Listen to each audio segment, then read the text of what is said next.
صاحب یہ بتائیے کہ حضرت علی رضی اللہ تعالیٰ عنہ کی ذات نے اپنے صاحبزادوں اور اپنی صاحبزادیوں کی تربیت کس طرح کی؟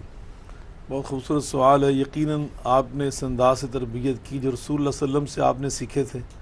نبی پاک علیہ الصلوۃ والسلام نے تقوی اور پرہیزگاری پر اپنے افراد خانہ اور اہل خانہ کی جو تربیت فرمائی تھی، جناب حیدر کرار نے بالکل اسی کے مطابق، بلکہ آپ نے شہادت کے عین موقع پر جب آپ بستر شہادت پہ تشریف فرما تھے تو سیدنا امام حسن امام حسین علیہ السلام کو بلایا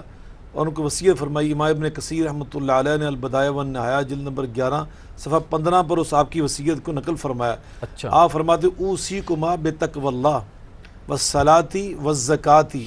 میں تمہیں وصیت کرتا ہوں کہ اللہ کا تقوی زندگی بھر تم نے ہمیشہ تھامے رکھنا ہے۔ حالانکہ وہ خود سیدہ شباب اہل الجنہ ہے، لیکن بحیثیت باپ جو آپ نے اپنا فرض سمجھا آپ اس کو نبھا رہے ہیں، اور تربیت کے جو ذمہ داریاں اللہ نے کندھوں پہ ڈالی تھی ان کو ادا کر رہے ہیں۔ فرمایا تقوی کا دامن نہیں چھوڑنا، نماز کی پابندی، زکوٰۃ کی ادائیگی،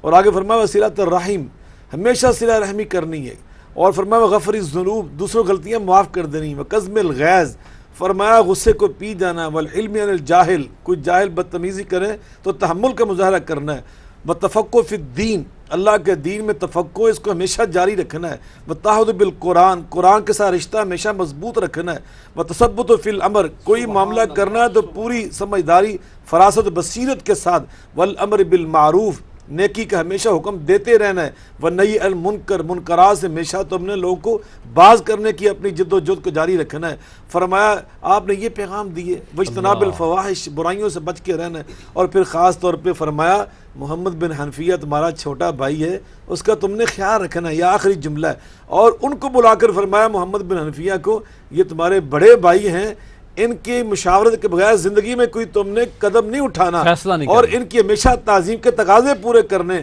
اور انہیں بھی تعظیم کے تقاضے ایسے پورے کیے کہ کسی نے ایک بار کہا تھا محمد بن حنفیہ